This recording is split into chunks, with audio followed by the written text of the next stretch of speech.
Cool. Yeah, so I can do the intro. So it's a great pleasure to have Kaze Wong visiting us to give this PhD colloquium. So Kaze, right now he's at the Flatiron Research Fellow at the Center for Computational Astrophysics. He got his Ph.D. from Johns Hopkins University in Physics and Astronomy in 2021. And he got his bachelor degree from the Chinese University of Hong Kong in 2017. He was awarded the GWIC, so I think that's gravitational-wave International Committee Thesis Prize for his distinct contribution to build machine learning enhanced tool for gravitational-wave data analysis. So today he's going to tell us why is machine learning for fundamental science different. So thank you. All right. So hello again. Okay. So usually my talk, this is a little bit of this is a little bit of anyway. There's a little bit of forewarning in terms of like my talk style. It's usually a little bit more opinionated instead of fact-based, which is not the greatest when you're a scientist. But I think the technical detail is not the main focus in my talk, but I really want to bring across some philosophical points of why machine learning for science is somewhat different from what people have been using or what you can find on some off-the-shelf software package. And since I mostly do gravitational wave, this is gonna we're gonna see this answer this question through the scape of gravitational wave. But before that, just to bring everyone on the same page, so what are the hypes around AI? If you have not been reading the news or been on internet all time like me, then what's the big deal? What's so big about AI these days? So this is a painting that is awarded to some Wong some art festival that is not created by human. It's created by a generative model, actually DALL-E. And they won this because the submission is anonymous, so people didn't know when they select this as the winning piece, as the winning piece for the festival. And turns out it's not made by human. It's like, oh, what's the deal? You violated our term of contract and stuff like that. So that was hype. And AI ChatGPT, which is a kind of a chatbot that really, again, is a language model that you can converse with the language, like the model, and it'll give you some word back. And it's not like a it's very unlike traditional chatbot that pre-programmed in certain way, but like through modern machine learning techniques, then they can do a lot of wonder. You can, write your code. My favorite use of this is to write my comment so I don't have to in my code. And it made it to the Times magazine service cover. So that's great. When I was a grad student, I was told that I joined Johns Hopkins when I was 2017, and I got my PhD in 2021. And when I joined, people say, you do gravitational wave. Your peak of your career is already passed because we know gravitational wave has been detected in 2015. So I'm post. It's like, okay, that's sad, but it's still going up. But then it's okay. If I don't do gravitational wave, what do I do? And I can do AI. It's great. And when I was a grad student, you saw this is quickly going up. We like certain kind of exponential curve, dislike some other kind. So this is a good exponential growth. So for me at least.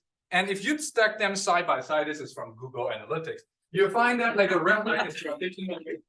And well, the normalization is actually a little off. So don't take it too seriously. But I think on the top level, it's more or less capturing the amounts of money at least going into the tool industry.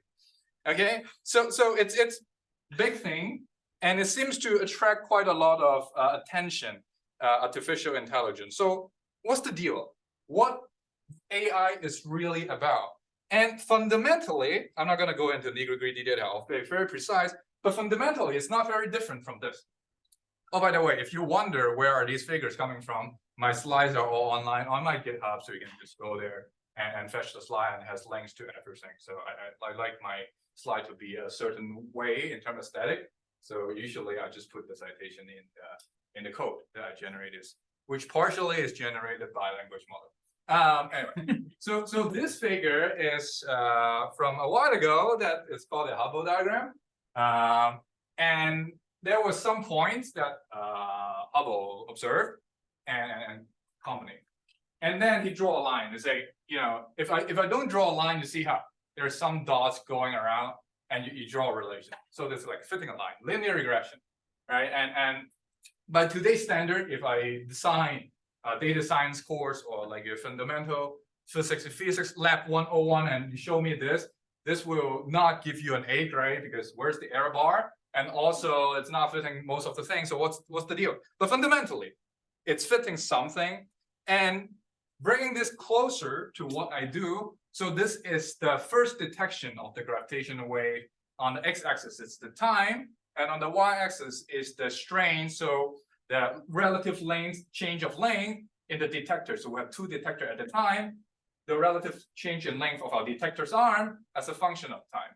So we see some wiggles, like very, very noisy wiggles. It's already normalized in some way in Whiten, so it's actually much cleaner than what it actually looked like. But then under the hood, we fit some sort of model to it, okay? So given the data, you fit some model. Okay, again, linear regression or fitting some more complicated model under the hood that is predicted by generativity. That's also a fitting. So fundamentally, with AI, it's nothing more fundamentally different from these 2 tests, but we can fit way more flexible thing. And this is an illustration that I absolutely love. So we live in a big data regime, and they have certain, like, the data have certain information contained in it, and you can view knowledge graph. And as a physicist, we've been told that because of physical theory and all that, we really have a lot of insight and to know how the universe should behave in a certain way, even given extremely small amount of data. And only recently they realized that, wait, machine learning or these kind of new fitting algorithm, it's kind of like conspiracy theory. Because if you look at how many parameters these models have, we're talking about billions of parameters, 100 billions of parameters. The newest generation model is actually a mixture. The GPT-4 is a mixture of around 10, 11 to 12 model, that each of them is 100 billion parameters. It's a lot of parameters. And fundamentally, it's kind of like conspiracy theory, right? Like, why stop at the linear function when you can fit all the point, right? Like, I don't need to stop with 2 parameters, which is the slope and the intercept. I can fit more things with more parameters. So AI is kind of landing in that regime, but it seems to do wonder, as in the unicorn is cute. So it can fit things. But when we have that number of parameters, we also run the risk of falling into a lot of pitfall, which conspiracy theory usually have. Okay, so it's really about fitting something. But then why AI, right? Human has been fitting things great. I remember reading a paper from my friend that she does trying to sell a paper on something called symbolic regression, which we're gonna get to. And it said, we got Newtonian's law. Finally, with all this complicated machine, we can fit Newtonian's law. We've discovered Newtonian's law given all the planetary motion. It's like, okay, I know another person that figured out Newtonian's law quite a number of 100 years ago. So why do we need these machine learning algorithms? That's a valid question. Now I'm gonna go into telling you why. So a human Hubble can look at the data and draw a line. If I show you the very clean data, then you can draw wiggles, and that's not too bad. That's what I've been talking about. Now we're getting into, well, we're already in somewhat a futuristic society, to be honest. That LIGO, the gravitational wave, LIGO Virgo Kagra collaboration for political correctness. I have to say that. But LVK collaboration has recently, in May, they restarted the observation run and keep observing new gravitational wave event. So this is a Twitter post that they talk about this in May. All right. And it was great because they upgraded the detector and they started taking data again.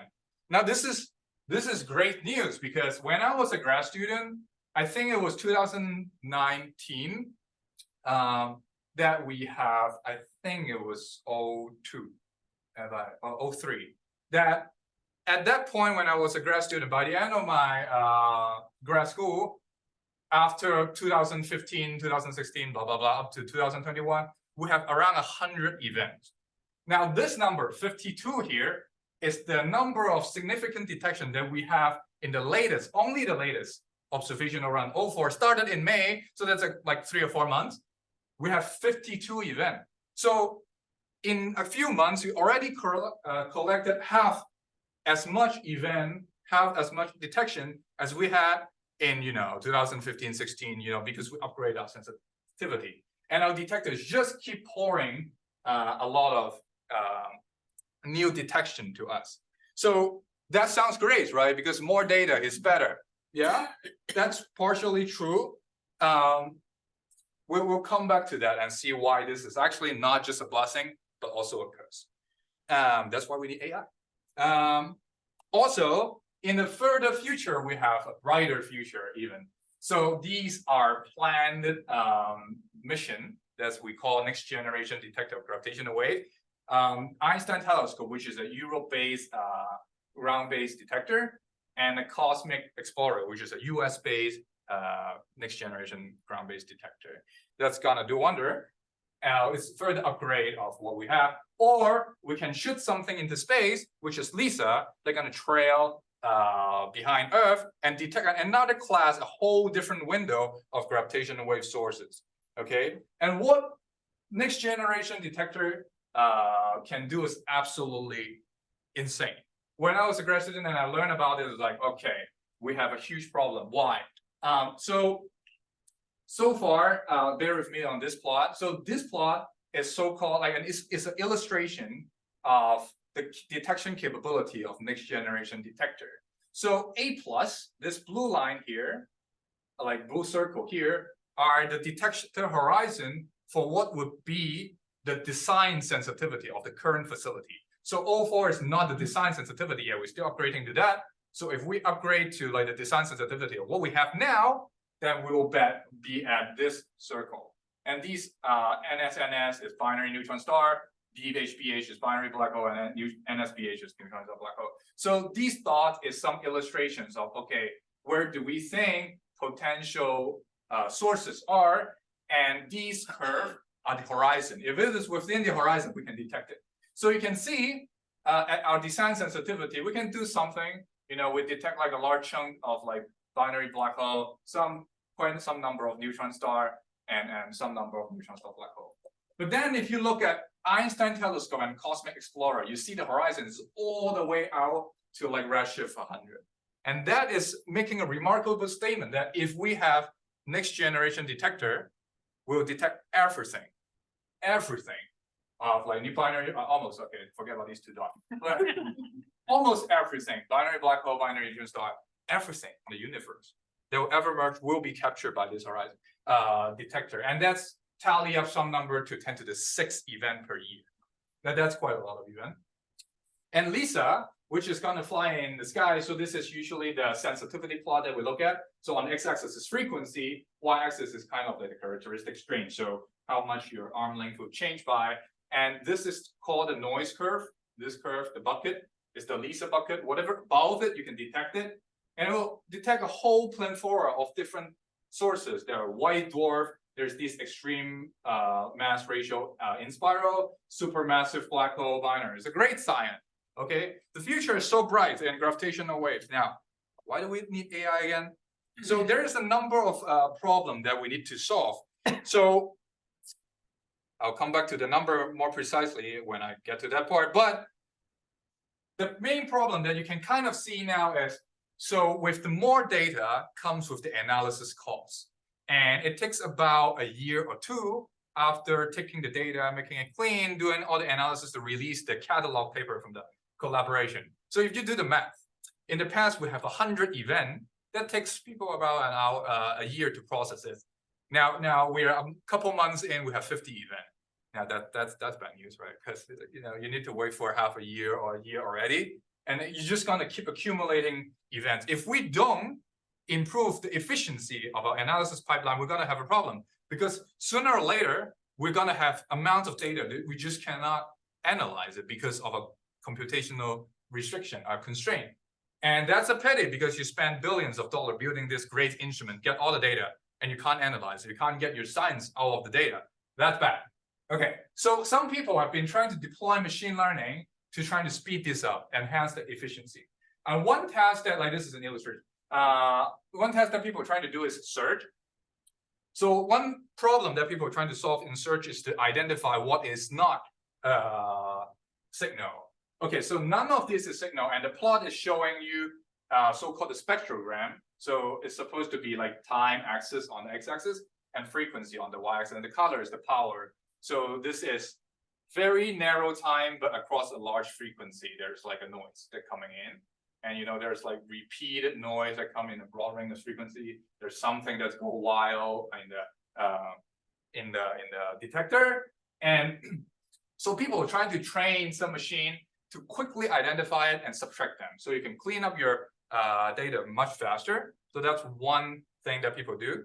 Can use machine learning to do search. Okay. So, but I don't do search, so I'm not going to talk about search. Next thing that the people want to think about is, how do we make our simulation more accurate? Because this is a video that I can play if you haven't seen it. So this is a simulation done by the Caltech group that to show what is the simulation of the first event may look like, the first gravitational-wave event in 2015. So to make this simulation, it takes many CPU hours, because you need to solve GR, which is not a tree-view set of PDE.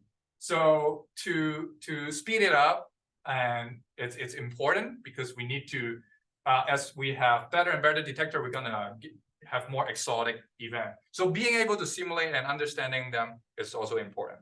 But I also don't work on simulations, so I'm not gonna talk about that. So the one thing that I work on a lot is inference. So inference, actually, I'll let this play.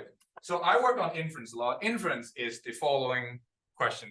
I give you a data. You tell me something about the system. For example, we need the simulation so that if I give you the strain, you can tell me what are the masses of the black holes. Okay? So that's the inference problem. And being able to do this quickly and accurately is most of my job. And I use machine learning to do that. That's why you should think about machine learning. Yes. Okay, so inference problem fundamentally is this. You're given some data. Now you're trying to infer what is the cause of this data. Okay, and I think about all this. You can come up with a beautiful theory to describe why this is the case. Okay, we will see how can we do this not only fast, but also correctly. Okay, so simulation-based inference is the first example that people do in machine learning. Now, what is simulation-based inference? It's simple. It's really in the title. Simulate, train, and compare. So I don't know what people's background in general is, but in cosmological scenario, what people have been doing is to generate this large bank of cosmological simulation, and you use some machine to try to extract some of the feature, like these maps and all that, and plug it into an AI engine, such that you basically build an emulator. It's because running this cosmological simulation is really expensive. You don't want to keep running them. So you run a small number of them, train some machine learning on it, algorithm on it, trying to come up with something that can quickly generate more simulation, such that when you're given the data, then you can quickly tell which one is correct and which one is not. This is the same thing that people do in particle detectors. So they have simulation that tells you how the detector will react if you have a certain event that happens here that create these jets and go through the detector. But to write down an explicit model to describe the detector is also very hard, so people don't do that. Instead, they simulate a detector, plug it into some machine thing that, not gonna go too deep into well. And again, once you train the machine that can quickly reproduce this event, like, simulation of detector, then when you're given the data, you can just compare with the machine, okay? So this is simulation-based inference. If you can do this, then you don't need to simulate. You basically amortize your simulation costs. If you train some machine that can quickly produce much faster than you can produce a simulation, then you can do inference much faster. Okay? And how does it look like in gravitational wave? Now, let's be a little bit more precise in terms of the problem in gravitational wave. Problem in gravitational wave is if I give you a time series, this is an illustration, by the way, and this is the some cleanup strain. The blue is the data, which is pretty noisy, all right? But there is a signal, if you believe me, there's a coherent signal underneath it, and given good prior on the theory, which is GR, which is a great prior, then we should be able to extract what are the masses of the compact binary that generate this signal. So that's the task. All right. And people have been doing that. Okay. So this is not by me, but by these people, Max Decker from MP Germany, AEI, that train some machine learning algorithm to simulate whatever you've seen in the left-hand side earlier and produce the right-hand side.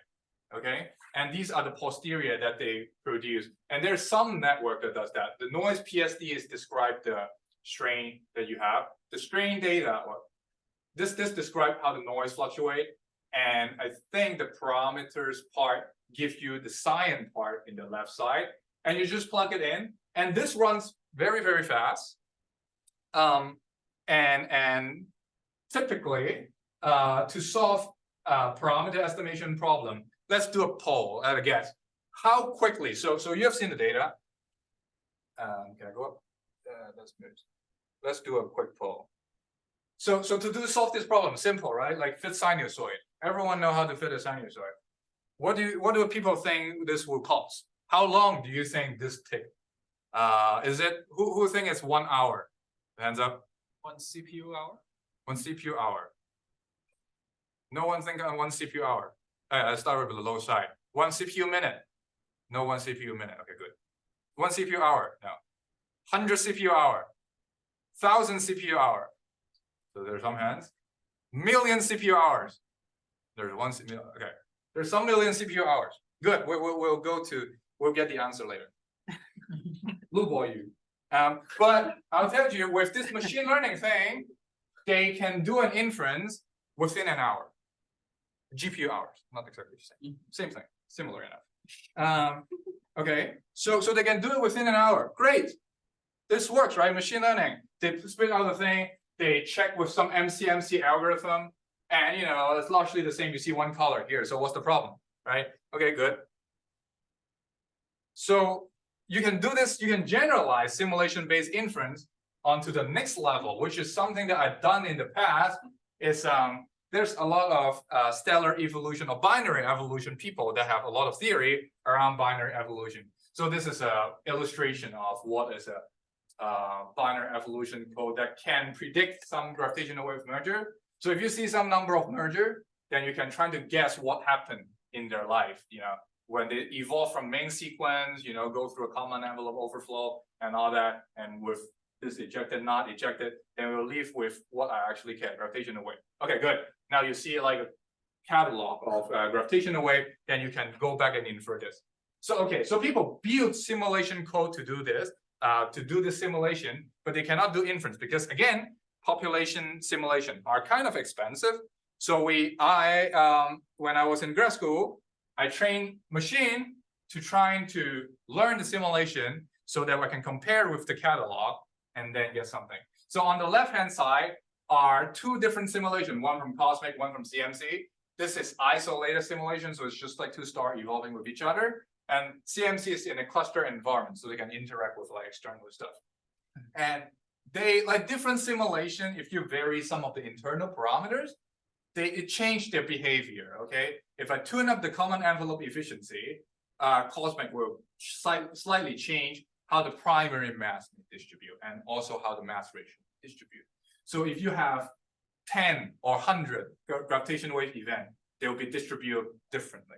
Okay, so that's isolated evolution, and there's cluster that do some other thing.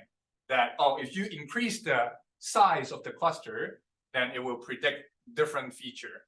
Okay, So the precise detail here is not very important, but the idea is I take this simulation, generate a pretty sparse bank of simulation, learn them, and then I can run an inference algorithm that tell me, given LIGO catalog, given the event that we have observed, where would these black holes come from? And if you believe me, most of the binary black hole in the catalog that we've seen are from globular clusters. So this F is the mixing fraction. How much of the events are coming from cluster versus cosmic? Okay, so it gets a number. Happy. I published a paper. It was well received. People love it. What's the problem? The only problem is I don't believe it. So if you believe me, most of the BBH are from cluster. But as future case would say bollocks. What the hell? What about these other channel? What about like this other thing that you haven't simulated? So there's some things wrong. So why would future case advocate for the first, particle detectors, because not the cosmological one, particle detector, or single event parameter estimation, but not population? What's the problem? The problem is, I'll give you 3 seconds because we're running on type 7. Okay, that's enough. Why is the first example more believable? So what is the problem with machine learning, especially when used in science? This is, by the way, this is not just gravitational wave, but usually if you satisfy certain criteria in the problem, you run into the same problem if you're doing science. So let's talk about why people want to do SBI or simulation-based inference first. It allows fast inference. You don't need to spend ranging from, people guess, 1,000 or millions of CPU hours per event to do one inference. So that's good because we don't have infinite money. Not a lot of people have infinite money. The second perk is it's really low effort in the sense that if you rebuild your simulation, then you just train, right? Like if you change some code in upstream, you press a button, generate a new simulation, press another button, train the machine, press another button, get your posterior, you're happy. You don't need to do anything. It's very low human effort to do this, right? So it's the same pipeline, just keep going. And probably why people appeal to it is it's very flexible in assumption. In inference, usually you need to make some assumption if you're using an explicit likelihood, like you assume the likelihood is Gaussian, Poissonly distributed, you assume some distribution. But in simulation-based inference, all you're asking is, can you simulate what you will see? If you can, then it's good enough. You can put as many assumptions in your simulation as possible. That doesn't matter. As long as you can produce your observed data, that's good. Okay, so that's the perks. That's why people use it more often than not. Now, what's the danger? The first danger is like, why is my mass negative danger?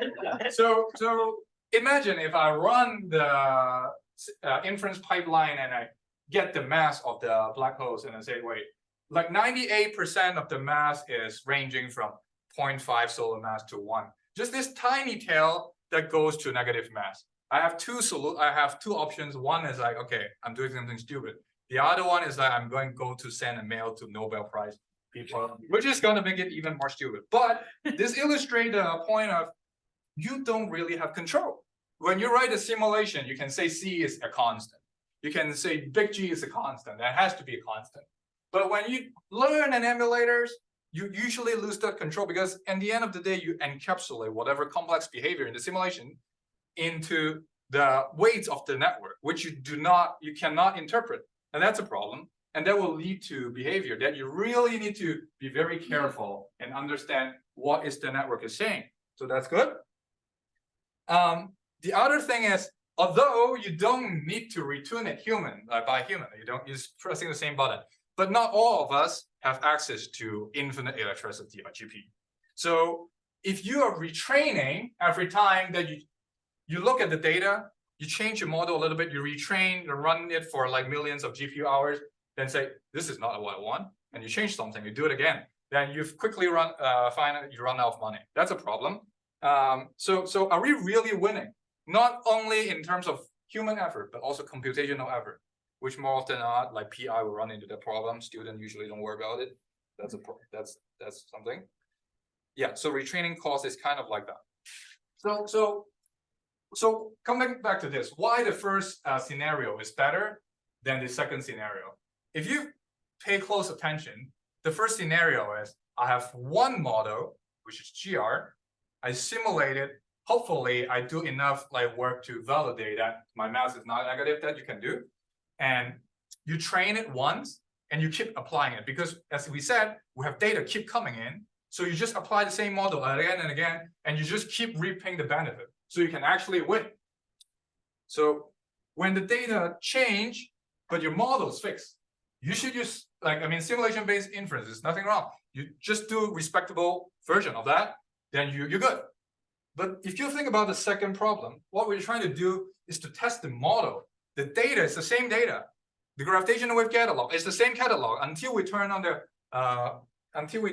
the detector. We don't have new data. So we actually keep retraining, and you need to put in exponentially many effort into making sure you're doing the right thing. You have fixed data, but changing the model and trying to validate whether your model is correct. Simulation-based inference is not that. And this actually comes back to why machine learning for science is different. Because sometimes, not all the time, sometimes we really just want to get the pipeline going. But more often than not, we're trying to test certain models, test a certain hypothesis. If your hypothesis is no longer clear, you may run into like your mass is negative. And that's a problem. And you may lose all of that cost efficiency that you have gained in SPI. So it's really important that if you are testing some fundamental assumption of your theory, you may need to be a little bit more careful with machine learning. Okay, so the next part is a little bit more on the bright side. So we have seen failure, which is predominantly from me because I wrote those paper that doesn't, it works. It works. I make sure it works. But it's, not the best use case of machine learning. I'll learn about that. Now, how should we go forward? Like, what are the methods that we should use, or how we should think about machine learning? I don't have time checking. Oh, okay. Pretty good. So how should we build machine learning algorithm then? Again, we're dealing with this problem once again, but now I'll review the time that is taken for this particular problem. This is actually $1 million problem. So what do I mean by that? So in the first event, so some people are right in this room. Each event takes about 1 million CPU hours. That's ludicrous. It's sinusoid, right? You look at the sinusoid and you think, oh, what is the mass? And it's just like this simple problem somehow costs 1 million CPU hours per event. So in the previous catalog, we have 100 event. That's 100 million CPU hours. If you go to Google, it's like, okay, how much is the CPU hours? It's about $0.01. So it's like $1 million. So there's no reason why we should spend this $1 million on just trying to fit sinusoids. Come on, guys, right? So how can we solve this better? But before going into that, let me just quickly show you a quick recap of MCMC. Why is this expensive? Can I do this? F5. Okay, I love this website. If anyone, it's called the MCMC Gallery. It's amazing. It's therapeutic. So let's say you have some target. Okay, so this is a typical probability that you want to sample. So you want to draw a sample from this probability distribution, which kind of look like what a gravitational wave posterior will look like in the primary and secondary mass space. Okay, what all MCMC is a biased random walk. Okay, so you stand somewhere and you throw a bead, or you randomly point in a direction. Not so random because this is a fancy algorithm actually, and I choose like a slightly less fancy algorithm. Yes, random walk Gaussian. Okay, good. So I stand somewhere. I draw a point from a Gaussian. I throw a coin there. I decide, I want to jump there. But then you compute the probability ratio, density ratio, between where you're standing and where you're jumping. If that ratio is small, you're not likely to jump there. If that ratio is high, you're more likely to jump there. That means that if it's a point to some likely region, then where you're standing, you're more likely to shift it to there. But if it is like, come on, okay, like you saw there's like a red arrow here. If it is trying to throw a coin outside where it's not as likely, then it's not likely to jump there. So if you repeat this may cause some nausea. Hold yourself. There you go. So if you repeat this, go to crazy town. So if you let this run for long enough, you see it's starting to, get close to what the true distribution look like. And then, without exactly knowing what is the concentration of like the functional form of the PDF, and then you can, let's see, show target. You can obtain a reasonable estimate of what is the distribution that you want to sample from. If this is mass, then you can take this sample, compute the mean, then you get the mean mass. They will say that, oh, the probability of the event being mass certain number will be by taking the mean over these coins that you toss around. So, okay, this is kind of like how MCMC works. If you don't know it, go watch this page for 30 minutes. So now why gravitational wave is hard? Gravitational wave is hard because of two things. Because first, multimodality. There's like multiple modal distribution here. So you can see, in the previous animation, it was jumping around, doing a random walk. But because there's a huge gap here, it'll be very hard to jump into here and to cross the bridge, right? So to cross this bridge is not a trivial task in a normal MCMC algorithm. So multimodality is usually hard. And the other thing is, so this is actually, this thin line is actually a contour, but it's so thin that it's look like a line. And this is one of the event. And to jump, like to start somewhere random and go into that is extremely difficult because you basically need to hit this sweet spot before you actually make a reasonable jump.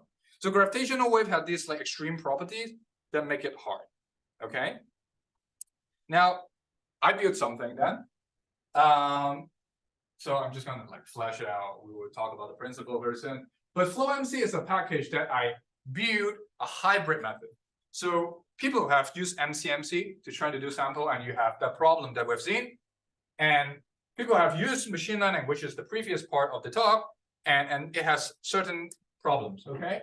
But in this package that I wrote, this method that we developed, it's both. We use some machine learning part, but we also keep the MCMC part, which is more tested. And it has this feature, it's open source and all that. If you want to do inference problem with it, we can talk more. But I built this thing, which I'm going to illustrate a principle.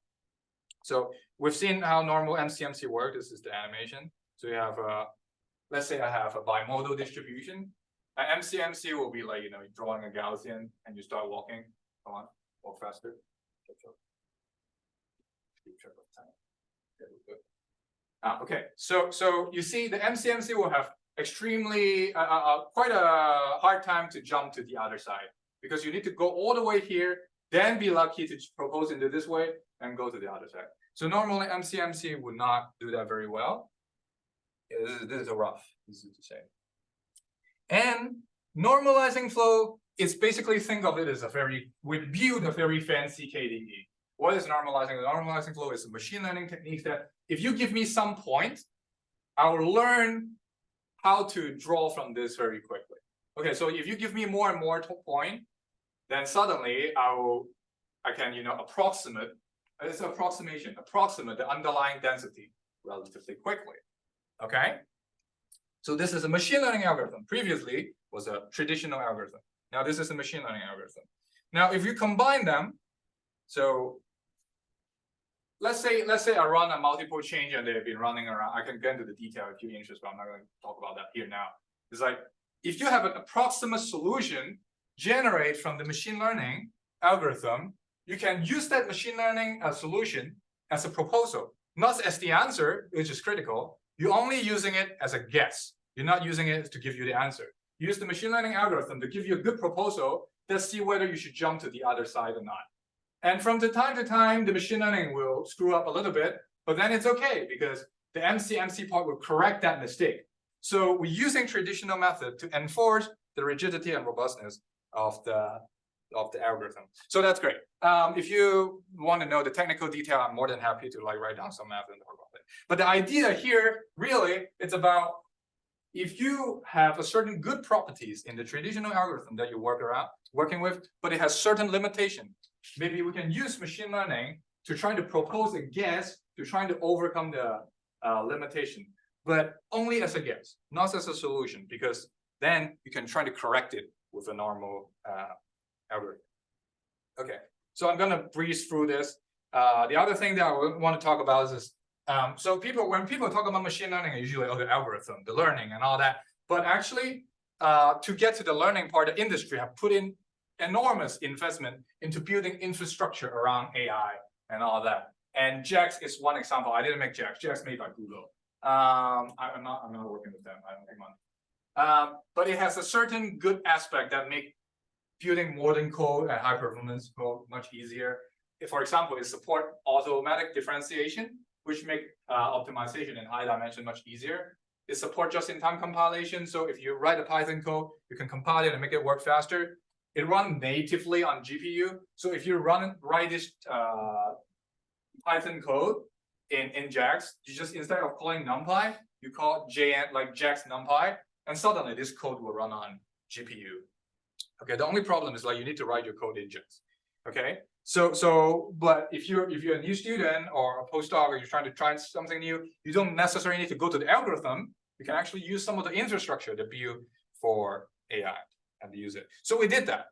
We actually to properly leverage FlowMC, which is the algorithm that we build, we need a certain more characteristic. It's like it needs to run on GPU. It needs to have like high throughput for some reason. And so we write our gravitational-wave model in GWIC. And now this doesn't mean much to this crowd. But basically we can run about 10 to the 8 evaluation in 10 milliseconds. And that translates to actually, the number means nothing, but that translates to about 10 to the 6 likelihood. So we can toss 10 to the 6 coins in the MCMC in a second. And that number is usually a whole run. Okay, so in the past, when people spend a whole million CPU hours to run a run, that's about computing 10 to the 6 likelihood. And that now we can do on a GPU in a second. So putting all the tools together, FlowMC and all that, now it works. Okay, like we work on real data, there's some compilation overhead, and we test it on like some simulation properties. So basically we build all this code to solve the inverse problem, right? Like we give you the data, tell me the source. Okay, so this is we test this on real data. This is the first event. It matched the original, what the community benchmark, almost exactly. And we do this on the GPU in 2 minutes. Actually, the runtime is about like 40 seconds. So you need the startup time and all that. And the original time for inferring this is about 400 cores a week for a week. So that's quite a number of time. But now we can do it in 2 minutes. And we also test it on like simulated data. If you're curious, it's out there. Okay, so why does it work? As I said, I'm just gonna like turn all this on. Yeah. So machine learning is great at capturing heuristic. It's very flexible. It can do a lot of wonder, but from time to time it makes a mistake. And it's better to build an algorithm that know it's making a mistake and know how to correct the mistake. So right, the normalizing flow is much more efficient to proposing a jump. But as you see it in the animation, it can propose jump in like a weird place. So if you don't correct that, you may get your negative mass problem. But it's more efficient. The GPU help certain things generated data. But we hook up the normalizing flow, the machine learning algorithm, to an MCMC to ensure the robustness of the algorithm as a whole. And in the end, it's really nothing different from a traditional MCMC. So whatever interpretability problem or generalizability problem that you come up with me, it's the same thing as MCMC. If this is robust, my thing is robust. So okay, so you don't need to replace everything in your algorithm by machine learning. You can replace the part that you don't understand the most with machine learning. So I have this part that is making an inside joke about power law, but I'm gonna skip over that because I want to leave some time for question. If we don't have question, I can come back. But here are some brief takeaway. Machine learning is thinking about back to the first slide. Machine learning is nothing. Well, okay, this will get me into trouble. but it's really about fitting something. Either it's a distribution, either it's a function, either it's like some other data structure. But it's very flexible. Because of its flexibility, it's allowed to do random stuff. It has nothing wrong about it, just like the conspiracy unicorn that you have seen. It's great for heuristic, but then it's our job to know how to regularize it. And my take on this is the best way to do this is to build hybrid. If you're building a simulation, let's say I have adaptive mesh refinement, these simulation that I'm building. Keep the physical equation there. Don't change it. You don't have to. But maybe the mesh refinement at the boundary or like the meshing scheme, that could be looked at by machine learning. It's the same way that I view the hybrid method for inference. And if you think back to Hubble fitting a line, or I forget to put this great example into the slide, but it's like think about who was doing epic cycle? Ptolemy. Ptolemy was like building epic cycle. When he see the data from Tycho to fit the planet's trajectory, it's like, wait, I want the universe to be centered around Earth, so I need all this epic cycle to predict the orbit very correctly. That's kind of like doing Fourier transform, which is genius. But then we all know now the universe does not center at the Earth, right? It doesn't even center a sun. What a bummer. So having a flexible model, it's somewhat problematic, but fundamentally humans have been doing that. But we, look at the flexible model, it's like, that's not quite right. And Copernicus comes like, like the sun is in the center. It's like, oh, you're right.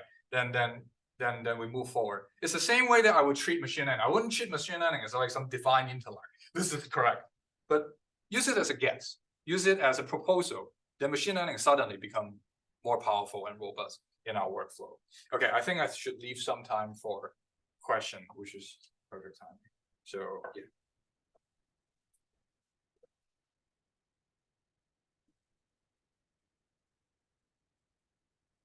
So thank you very much for the very insightful and also entertaining talk. So any questions? Right. So I had a question about, I'm trying to just get a sense of, I'm trying to compare the method of normalizing flows versus the method of the bias random walk. So you mentioned that with normalizing flows, you can get the likelihood evaluations much faster compared to bias random walk. Is that in some sense related to, so the way I see bias random walk is that you are doing local jumps in the manifold, but you don't have any information about the global nature of your manifold, of your likelihood manifold. But for the case of normalizing flows, are you trying to, in some sense, get some idea of how the manifold is globally? Exactly. And then trying to decide where to jump to the next step? Exactly. Something like that? Yeah. So normalizing flow is not really speeding up the likelihood evaluation. It's more like building the proposal on the fly. So if you're only doing a bias random walk locally, and as you're saying, you have no idea how the global structure is. And the normalizing flow is it's kind of like a fancy KDE or fancy histogram, a high dimensional histogram or high dimensional KDE. That you can generate sample from it very quickly. So it's like you don't need to start with one chain, right? If I start with two chain, each in its mode, and it walk for 10,000 steps, they will scour the local landscape fine. But the problem is if you let's say I have two chain, one walking here, one walking there, and they both walk for 10,000 steps, the normalization of the two mode is off, and it can only be correct if you have like jump between the mode and say, okay, I spent 80% of the time here and 20% of the time here. Okay, 80-20. So the normalizing flow is to build this proposal and facilitate this jump. So you can. That's why we want the GPU part to leverage as many chain as possible. So maybe a chain is like scouting out here, scouting out here. It's like, okay, now everyone collect all the points and build a proposal and then adjust them. So it's an iterative algorithm. Yeah. Yes. It seems like this kind of problem would be well suited to use a diffusion model for. Is that something people have looked into or not? So diffusion model is it's much more flexible. The only problem is like sampling of diffusion model is kind of like that. So and the dimensionality of the problem that we're dealing with is not terribly high. So normalizing flow is like more economical. But we're also looking in diffusion model for like another reason. If we go to like let's say 10 to the 6th dimension, normalizing flow will have a stroke. So in there, the diffusion model may have more advantage. But the main problem is that there's a trade-off. Diffusion model need to do this. It actually, in the original diffusion model, not original, but the famous diffusion one, if you know which one I'm talking about, the Yang one, they actually draw a connection between diffusion model and normalizing flow. So they have like different trade-off. Yeah, someone else. Yeah. Is it reasonable to say, just to understand the problem, that why it takes a million CP hours to fit a gravitational wave? It's not to fit one sinusoid, but it's because you're trying to understand do inference on the parameters and understand the parameters, and then you have to sample this huge parameter space, and the parameters generate the sinusoid in some kind of complicated way. And so then the problem with machine learning is it's great at overfitting, so it doesn't. If you just throw it into machine learning, it's not going to give you the same kind of quantitative inference on the. I think okay. So there's like different degree of answer. I think if you put a machine learning person here and they will assure you everything is fine, but I think the problem is like you fundamentally cannot trust them. So until they show robustness of convergence, like which usually is not. Usually the way that machine learning people show convergence is I have a training data set, I have a validation data set. I will train on my training and test on the validation. It's fine. But then how do you know your like real life application is similar to either of them? If you have something like that is crazy, how do you know? So that's a problem.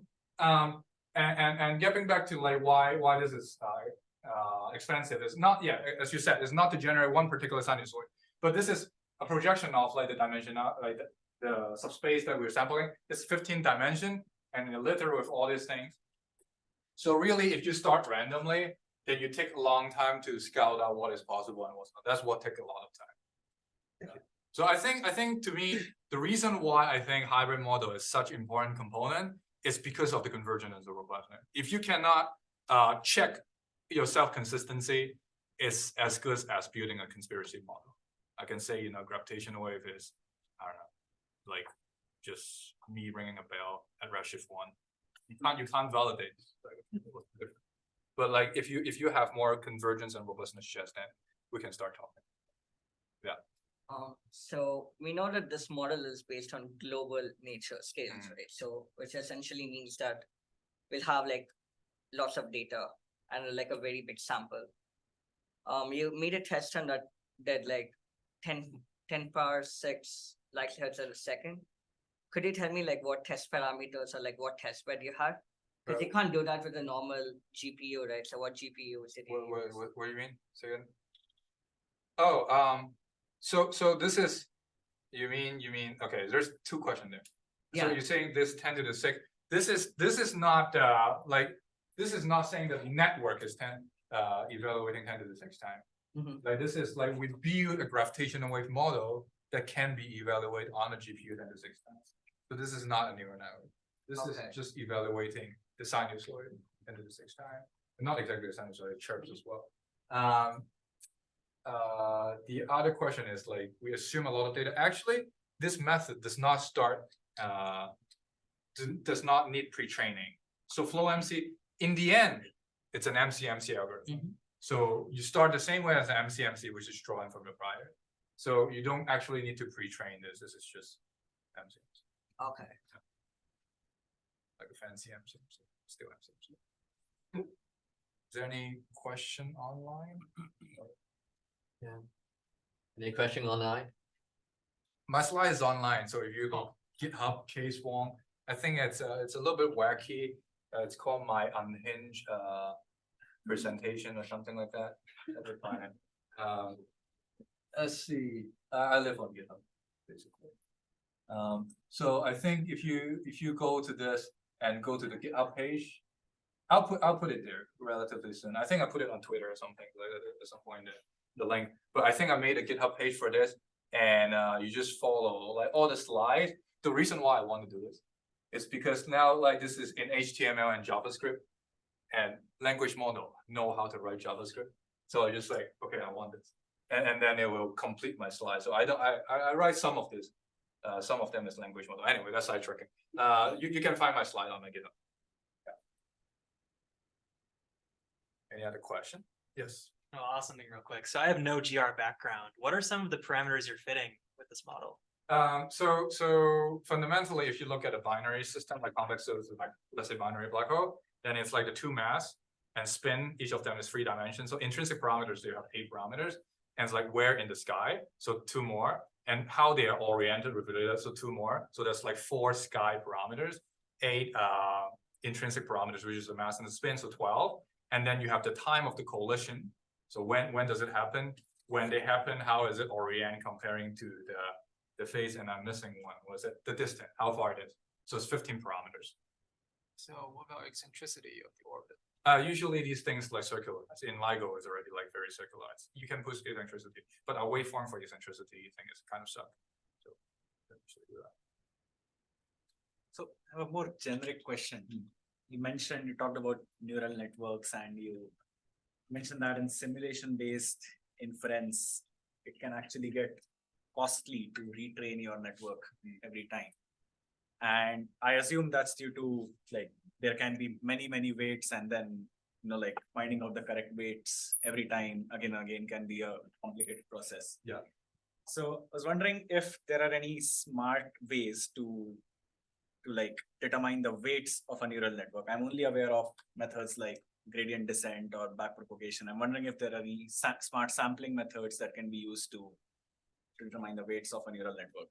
I think there are people try to do that, to give it a warm start and train it on a large collection of model. Then okay, like for example, if you want to train a network for image recognition, then you can train it on other image first, but without fine tuning before that. So you can do something like that, but so like a warm start in the network. You don't need to initialize it just like random Gaussian stuff like that.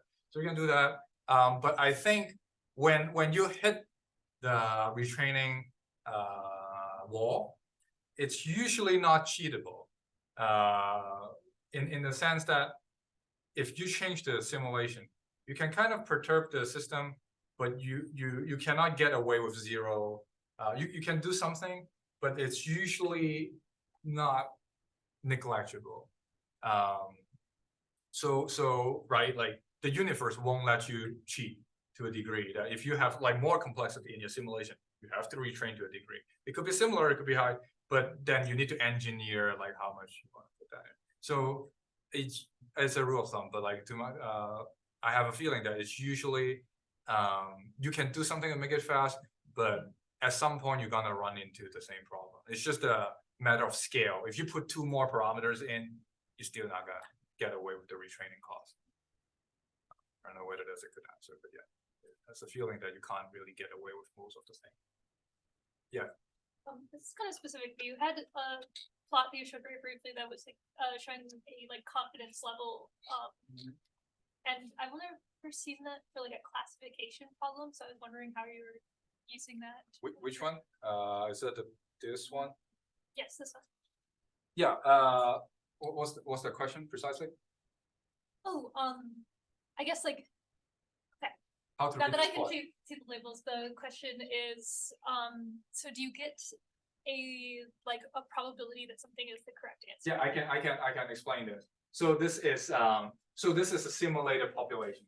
So we know what the truth is, and an inference problem is if you know it's like so this posterior is not always gonna agree with the true parameter exactly, because that's the nature of noise. So it can agree with the true, let's say I have a true value here at the 50th percentile. Okay, let's say my true value lays here, but my posterior comes out like that at the 50th percentile. This plot is saying, what is the confidence interval? Confidence interval is saying that 90% of the mass is within this contour. And that is also to say, if you generate this like 100 times, 90% of the true value is going to lay within the 90%. So if this lays in the diagonal, this is to say 90% of the true value stay within the confidence interval. So the unbiased case is gonna lie along the diagonal. And these lines are our performance. There's actually like a blue region here. That is like the acceptable region. If you're within this region, it's basically tested to be robust and not biased. Does that make sense? Yeah. Cool. Okay, so Case will still be around tomorrow and there's open slots on his schedule. So if you want to talk to him, go to the spreadsheet, fill your name or just let me know and I will coordinate. We are bringing Case out for dinner. So for the people who already signed up, we are going to meet at Stewart lobby at 5 for carpool. If you haven't signed up but you really want to go, let me know and we will figure things out. Right, so thank you.